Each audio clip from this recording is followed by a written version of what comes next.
ঘরে বসে বিপি বা রক্তচাপ মাপা খুবই সহজ, কিন্তু সঠিক পদ্ধতি না জানলে ফলাফল ভুল হতে পারে। এই ভিডিওতে জানুন ঘরে বিপি চেক করার গুরুত্বপূর্ণ প্রশ্নের উত্তর। বিপি মাপার আগে কী প্রস্তুতি নেব? সকালে টয়লেট সেরে নিন, অন্তত 5 মিনিট বিশ্রাম নিন, কফি বা চা না খেয়ে মাপুন। ঘরে বিপি মাপার জন্য কি কি লাগবে? একটি ডিজিটাল বা ম্যানুয়াল বিপি মেশিন, চেয়ারে বসার জায়গা এবং নিরিবিলি পরিবেশ। কোন মেশিন ভালো, ডিজিটাল নাকি ম্যানুয়াল? ঘরে ব্যবহারের জন্য ডিজিটাল মেশিন সহজ ও সঠিক। বিপি স্বাভাবিক মান কত?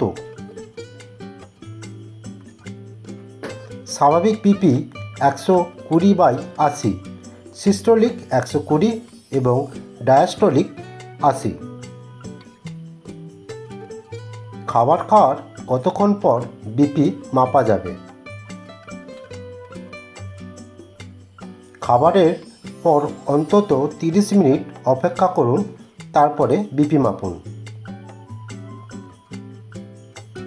বিপি মাপার সঠিক সময় কখন? সকালে ঘুম থেকে ওঠার 30 মিনিট পর, প্রতিদিন সময়ে মাপুন। একদিনে কতবার বিপি মাপা উচিত? সাধারণত দিনে 2 বার যথেষ্ট, সকাল ও সন্ধ্যা। বিপি মাপার সময় বসার পজিশন কেমন হবে? সোজা হয়ে বসুন, পা মাটিতে, হাত বুকের সমান উচ্চতায় রাখতে হবে। বিপি মাপার সময় কথা বলা যাবে? না, কথা বললে রিডিং ভুল হবে।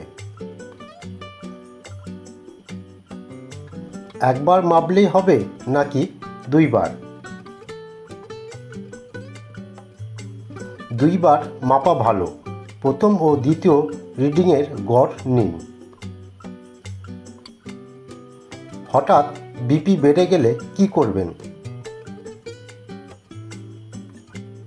ভয় পাবেন না, গভীর শ্বাস নিন, ঔষধ ডাক্তারের নির্দেশ অনুযায়ী নিন।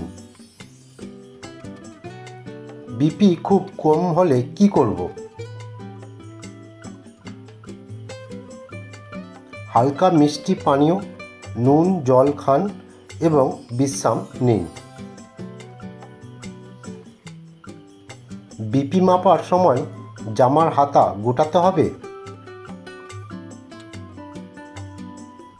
হ্যাঁ, কাপড় আলগা করুন যেন কাপ ঠিকমতো বসে। দাঁড়িয়ে বিপি মাপা যাবে? না, বসে বা শুয়ে মাপা উচিত।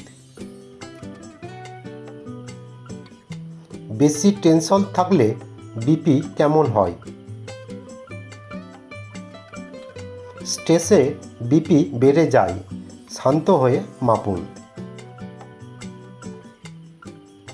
বিপি মাপার সময় হাত ঝুলিয়ে রাখা যাবে?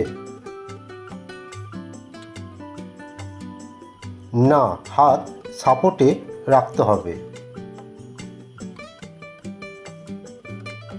সিস্টোলিক আর ডায়াস্টোলিক মানে কি? সিস্টোলিক হার্ট পাম্প করার চাপ, আর ডায়াস্টোলিক হার্ট বিশ্রামে থাকার চাপ। বিপি মেশিনে mmHg মানে কি? মিলিমিটার অফ মার্কারি, যেটা চাপের পরিমাপের একক। লো বিপি হলে কি খাবেন? লবণযুক্ত পানি, গ্লুকোজ, স্যালাইন, হালকা মিষ্টি খাবার খেলে বিপি বেড়ে যাবে।